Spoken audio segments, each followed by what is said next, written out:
Hello everyone. See, today we are going to study the physical chemistry chapter 1 of 12th science, that is solid state. ठीक है, तो solid state is a part of states of matter that we had studied in your 11th standard. तो सबसे पहले states of matter क्या है वो समझते हैं हम लोग. तो उसके लिए हम लोग पहले देखते हैं कि मैटर क्या होता है. तो students, everything that has a mass and that occupies the space is called as a matter. चलो, मैटर को हम लोग क्लासीफाई कर रहे हैं डिफरेंट स्टेट्स में. तो ये हम लोग फिजिकल क्लासिफिकेशन कर लेते हैं. तो मैटर को मैंने यहाँ पे डिवाइड कर रखा है तीन पार्ट में. एक है सॉलिड स्टेट, दूसरा है लिक्विड स्टेट, और तीसरा स्टूडेंट्स होता है गैसियस स्टेट. ये ऑलरेडी हमने लिक्विड और गैसियस स्टेट अपने 11th स्टैंडर्ड में किया हुआ है. तो यहाँ पर 12th स्टैंडर्ड में हम अपना जो पहला चैप्टर करने जा रहे हैं वो फोकस हो रहा है किस पर? सॉलिड स्टेट पर. चलो अब देखते हैं कि सॉलिड स्टेट एग्जैक्टली क्या होता है. डेफिनेशन ले रहे हैं पहले. तो let's define solid state. Student, solid is defined as that form of the matter that contains rigidity, that has a definite shape and a definite volume. Characteristics ले लेते हैं solid state की. तो solids they have definite mass, volume, shape and density. Intermolecular distances solid state में होता है बहुत ही short. इसका मतलब जो constituent particles होते हैं they are closely packed with each other. Intermolecular forces solid state में स्ट्रांग होते हैं. देयर कंस्टिट्यूएंट पार्टिकल्स मतलब एटम्स, आयंस या मॉलिक्यूल जो होते हैं सॉलिड स्टेट में, उनका एक फिक्स्ड पोजीशन होता है और वो सिर्फ अपनी मीन पोजीशन में ही ऑसिलेट हो सकते हैं. इसका मतलब उनमें फ्लूइडिटी नहीं होती है. लिक्विड और गैसेस की तरह पार्टिकल्स एक जगह से दूसरी जगह ट्रांसलेट नहीं हो सकते. ठीक है, they can only vibrate at their mean position. They are incompressible. तो सॉलिड्स जो होते हैं हाईली इनकम्प्रेसिबल. इनकम्प्रेसिबल मतलब उनको हम लोग और क्लोज नहीं ला सकते. ऑलरेडी उनके एटम्स इतने क्लोजली पैक्ड है कि और ज़्यादा अगर कंप्रेस करोगे तो ब्रेक डाउन हो जाएगा स्ट्रक्चर. तो they are highly rigid and incompressible. Density, solids हमें पता है कि लिक्विड और गैसेस से हैवी होते हैं. तो सॉलिड की जो डेंसिटी होती है it is much greater than the liquid and gases. Depending upon intermolecular forces, the melting point of solids has a very higher range.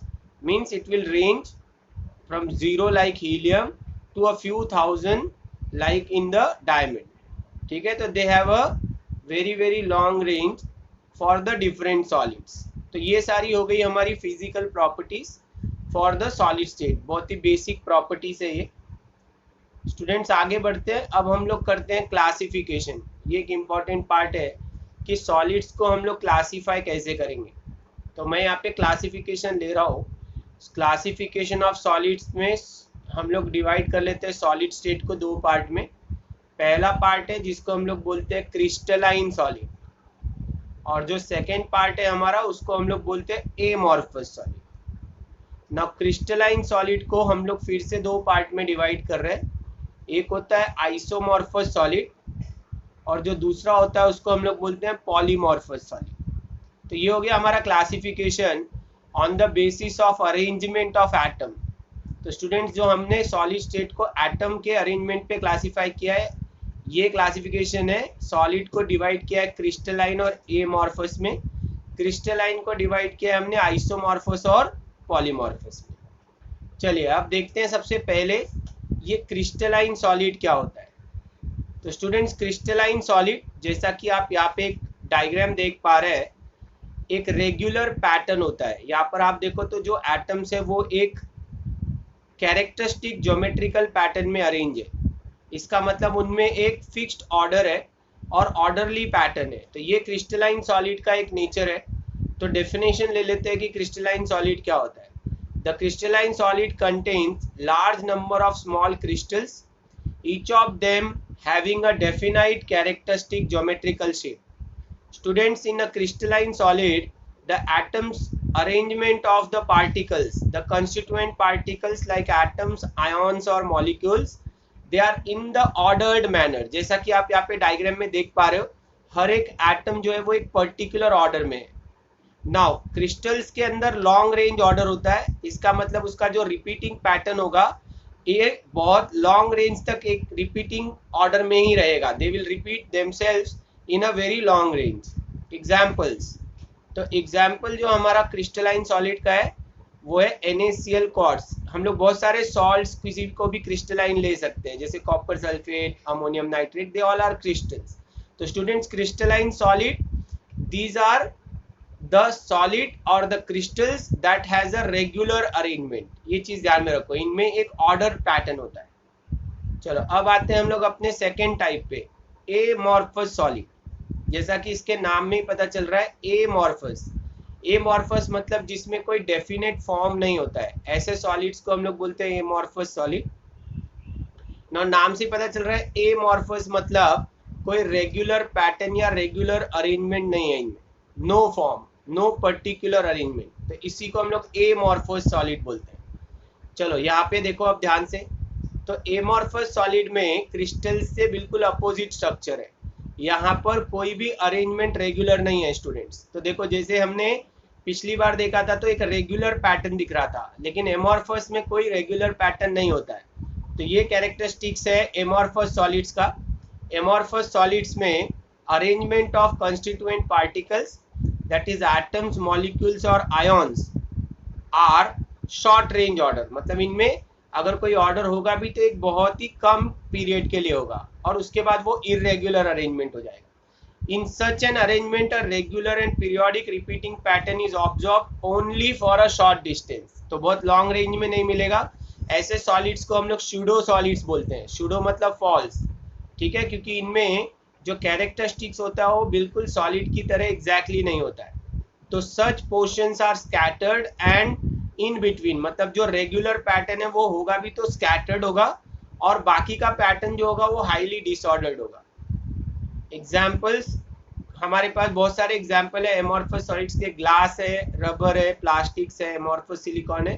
तो इन सॉलिड्स को हम लोग बोलेंगे एमॉर्फस सॉलिड्स. ठीक है, तो अभी हमने क्लासिफिकेशन कर लिया सॉलिड्स का. तो क्लासिफिकेशन हो गया क्रिस्टलाइन सॉलिड और एमॉर्फस सॉलिड. और फिर हमने क्रिस्टलाइन जो हमारा सॉलिड है उसको डिवाइड किया है दो पार्ट में. एक है आइसोमॉर्फस सॉलिड और एक है पॉलीमॉर्फस सॉलिड. ठीक है, तो सबसे पहले आइसोमॉर्फस सॉलिड क्या है वो देखते हैं.